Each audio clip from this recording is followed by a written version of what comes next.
Okay, a bigger example, and I think the biggest example of cancel culture is Bill Cosby. Yeah, you knew this was coming. You read the title of my article.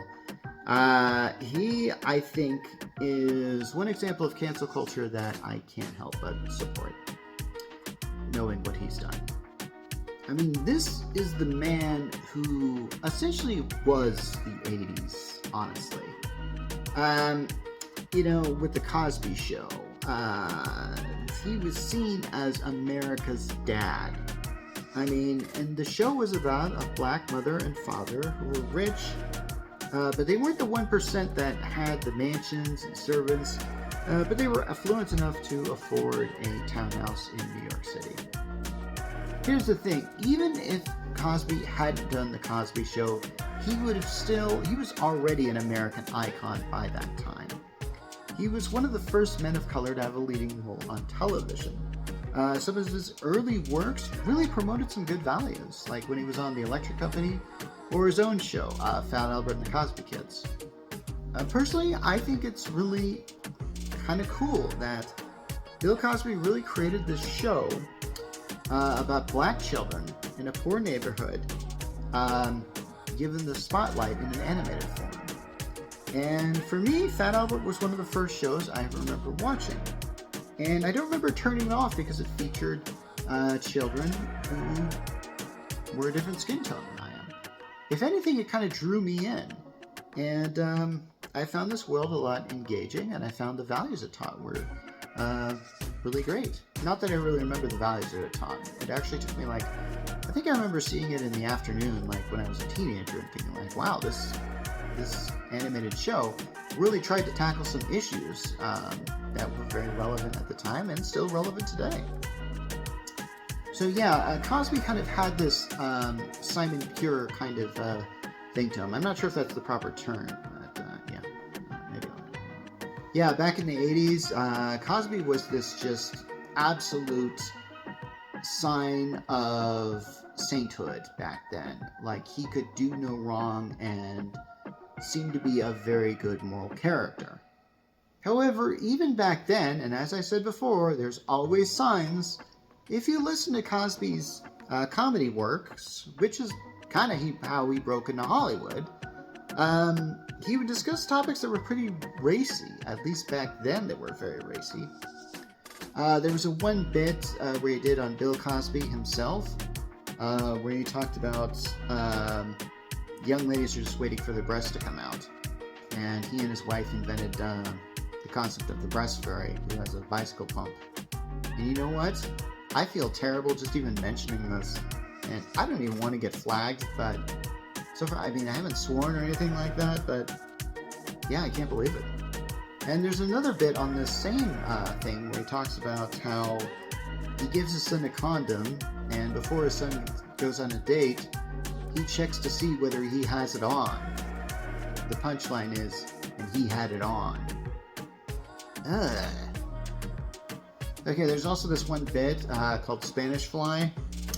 And how did we not see that this man was drugging people back then? How did we not see that? Now, at the risk of sounding like I hated Cosby before it was cool, I would have to say that in the 80s, I didn't like this man.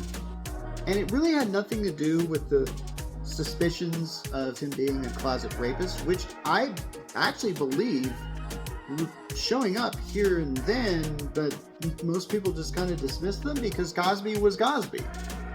I think for me, when I would watch him on television, I just felt he was too good to be true.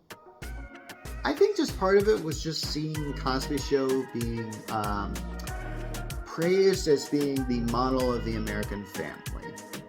After all, if you watch it, much of the content was pretty good. Actually, the Cosby Show was a #1 show amongst adults and kids. They both watched it. It was a show for the whole family, something that we really don't have now, honestly.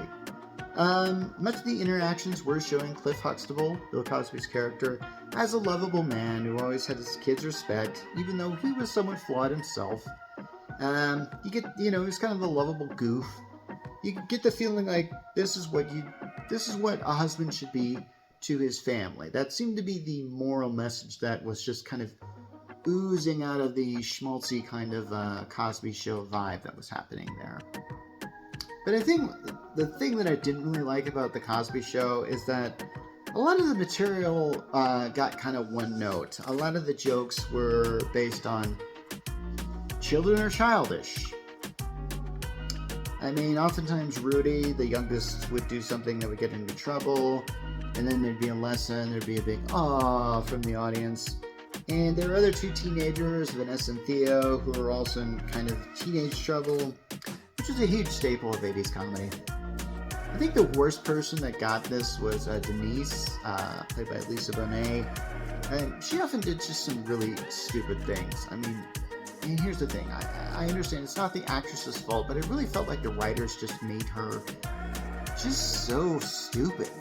I mean, I think it's important to acknowledge that post-college graduates don't know how to adult, and I think that might be what they were going for, and can do some questionable things that can lead to bad consequences. And Denise was often shown as a dimwit when she, after the show A Different World didn't really work out for her. But she came back to the show, marrying a man that she had met very recently, and then she had a stepdaughter named Olivia. And yeah, it just sort of like, I really just didn't really like how she was often portrayed on this show as it just didn't really work out very well. Anyway, and yeah, Cosby Show in its later seasons had to add Olivia because the kids were growing up and they needed a cute kid that we could just go "aww" over. And that reminds me that Bill Cosby was actually did a version of that. What was that? Kids Say the Darndest Things, which is really saccharine, really. Even if Bill Cosby wasn't in these clips from it, I'd have to say that it's still pretty bad. I just don't really like shows that are kind of saccharine like this, or seeing kids kind of exploited because of their ignorance. There's something about that I just never have liked. And seeing Bill Cosby taking the lead on a show like this is a juggernaut of cringe. So yeah, definitely Cosby's rise was very problematic, based on propagating a system that was kind of popular during the Reagan era of the family being the central thing. But Cosby was everywhere during this time. He was on Coke ads. He was on Kodak ads. Jello pudding ads. He can never do movies, though. His movies like Leonard Part 6 and Ghost Dad really sucked. I think they show us examples of what not to do with a comedy movie. Now I have to say, it was actually the 90s that killed Cosby the most. When a show called The Simpsons turned out to be a big hit, and Fox decided to move it to Thursday night at 8, that coveted spot that Cosby had held there for over 5 years. And what's weird is how The Simpsons won. How audiences, this is before the age of streaming, but audiences wanted to watch Simpsons before they wanted to watch Bill Cosby. And I think this edgier look to the family kind of became the new standard. And considering how the aforementioned Roseanne and aforementioned Simpsons were willing to show the imperfections of a family, it appeared the pendulum had swung, and that seemingly perfect family portrayal of The Cosby Show were no longer what audiences wanted anymore. Yeah, Cosby kind of dropped off the face of the map sometime in the mid-90s after the show was canceled. But he did return for a CBS show simply called Cosby, and they even brought back the actress that played his wife, Felicia Allen Rashad, that's her name. And this time, they actually talked about I think the Cosby Show, the one that CBS did, was about a father that was not rich, and his kids had mostly grown up, and he was kind of retired, and it just didn't really work.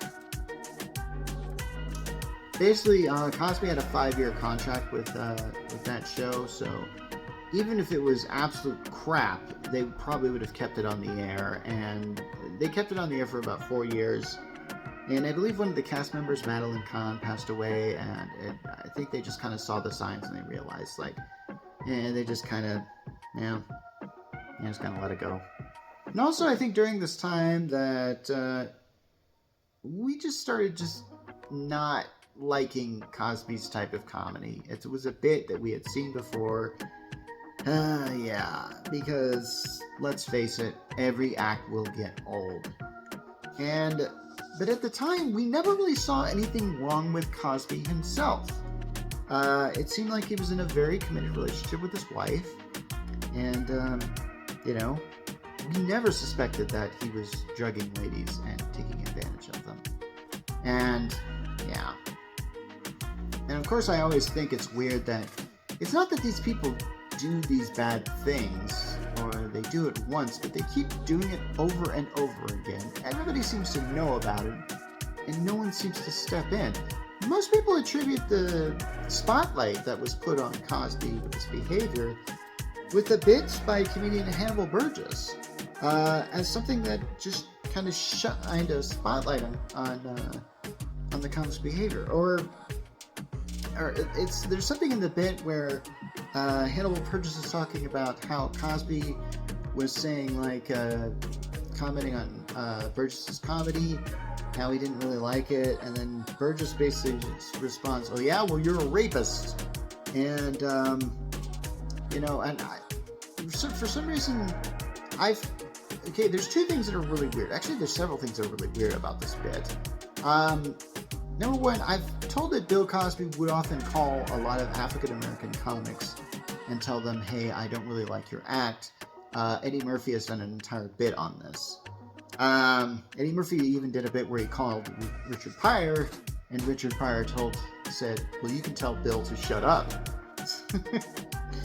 So, in this, and honestly, in this bit, when I've heard the audio from it, when Burgess gives the comment that Cosby is a rapist, the audience laughs. I can't tell what they're supposed to think there. So, I can't really tell, was this known in Hollywood circles that Cosby was doing this? And just watch out for it? I don't know.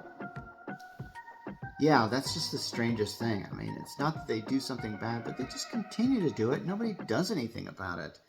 And, many of the women that came forward about this, that claimed that Cosby was being inappropriate, one of them was from 1970. By someone named Joan Tarshish.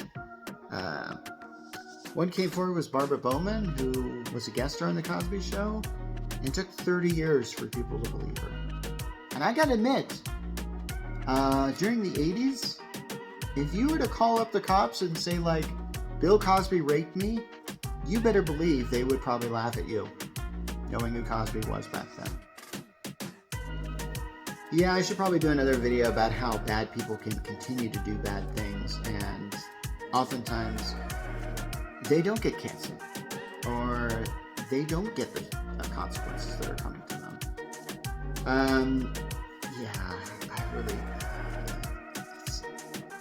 Sorry, sometimes society just makes me sick sometimes. The fact that I realize that we've come a long way from owning slaves and women not being able to vote, but sometimes I forget we have a long way to go.